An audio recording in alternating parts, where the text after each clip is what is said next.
Olá, professor, professora!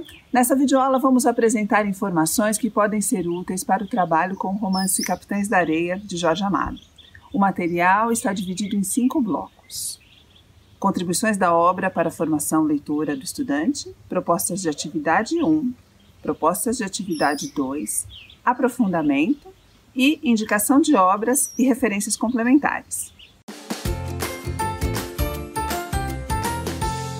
Jorge Amado foi um habilidoso descritor de ambientes e um talentoso construtor de personagens.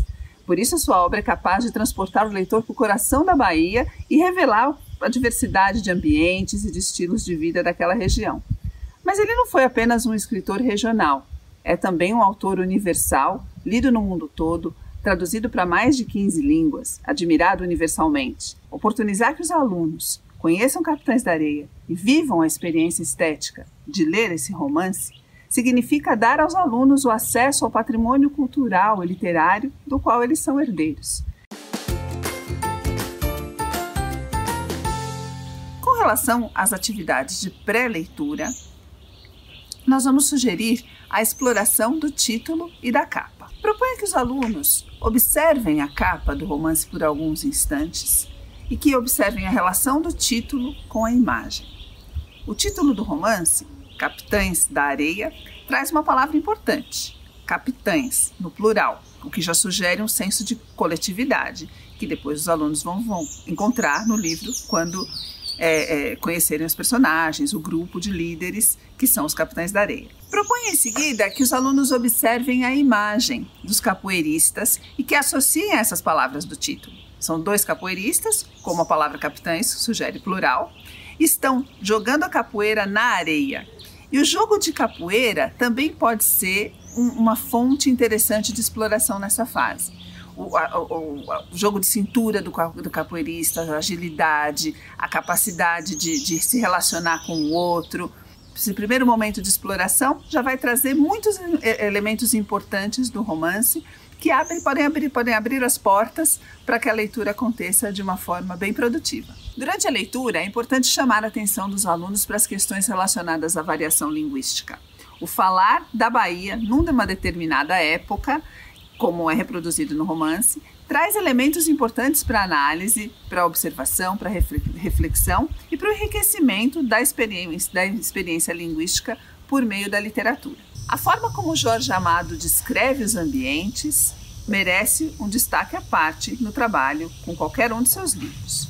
Portanto, é muito importante orientar os alunos na observação desses ambientes e de como os personagens transitam, dominam, se apaixonam por aquele espaço, se sentem donos daquele espaço, ao mesmo tempo em que se sentem excluídos de muitas das coisas que acontecem naquele espaço. É uma dinâmica complexa e interessante que pode render muitas aprendizagens. Os alunos podem produzir podcasts sobre o livro, coletando depoimentos de outros leitores, fazendo entrevistas, comparando o universo representado no livro com questões da atualidade, entre muitas outras possibilidades.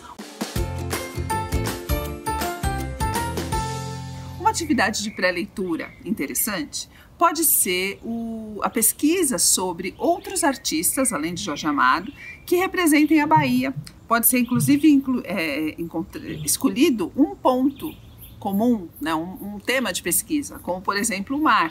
Os alunos podem pesquisar canções de Dorival Caymmi, que tem o mar como tema, pinturas de Caribe, fotografias de Pierre Verger, podem organizar uma exposição com o resultado dessas pesquisas, podem mergulhar nesse universo da representação artística da Bahia, dos baianos e das suas paisagens. Além de povoar a mente dos alunos com imagens artísticas da Bahia, uma outra atividade importante é trabalhar com as representações dos estudantes acerca do conceito de sociedade. Esse é um conceito muito relevante para as ciências sociais e muito presente no livro. Então, uma boa forma de trabalhar seria fazer um levantamento do que eles pensam a respeito do tema. O que eles entendem que seja, o que caracteriza a vida em sociedade. Perguntas como: o que seria uma sociedade justa? quais são os principais problemas da sociedade em que você vive, ou podemos fazer um levantamento de filmes ou de livros que tragam diferentes representações de sociedades, diferentes sociedades que se organizam de formas diferentes, mediante diferentes regras.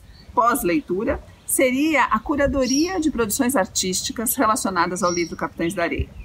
Essa curadoria pode ser feita, pode se organizar em torno de variados temas. Os alunos podem escolher, podem se inscrever em temas de acordo com as suas preferências. Por exemplo, um grupo pode pesquisar filmes baseados em obras de Jorge Amado, outros podem pesquisar representações da infância nas artes plásticas, outro grupo pode organizar um playlist de canções contemporâneas que representem, que dialoguem com as questões vividas pelos personagens. Essa curadoria pode dar origem a uma exposição que pode ser visitada por estudantes de outras séries, por familiares, pessoas da comunidade. Essa seria uma forma bem interessante de terminar um trabalho tão especial que é a leitura de Capitães da Areia.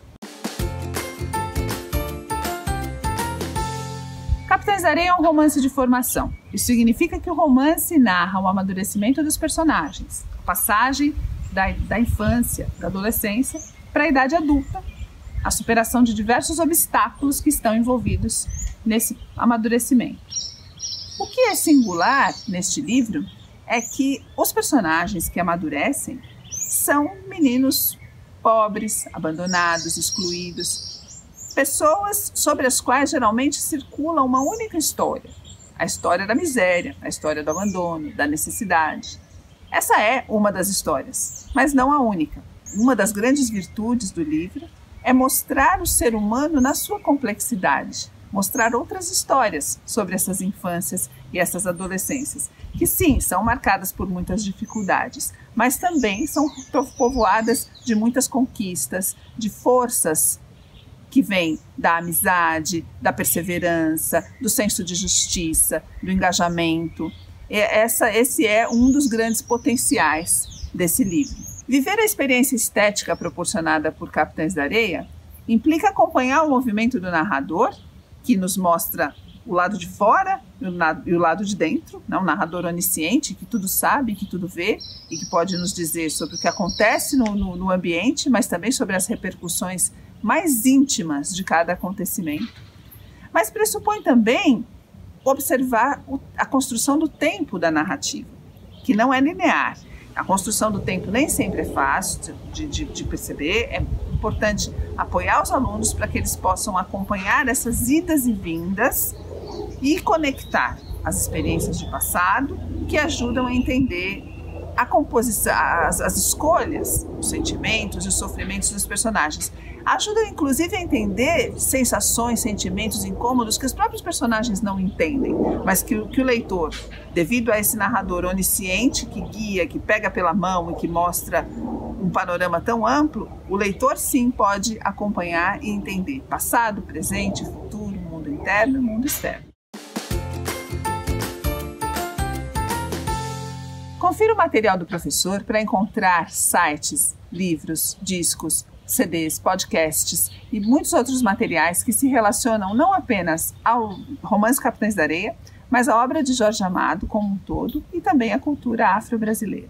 Lá você vai encontrar, por exemplo, a indicação do CD Duas Cidades, do grupo Baiana System, o livro Cartas Brasileiras, que traz uma carta muito bonita de Dorival Caymmi a Jorge Amado, enviada a Jorge Amado quando ele se encontrava no exterior e tendo a Bahia como tema, o blog Cartas a Teresa e muito mais.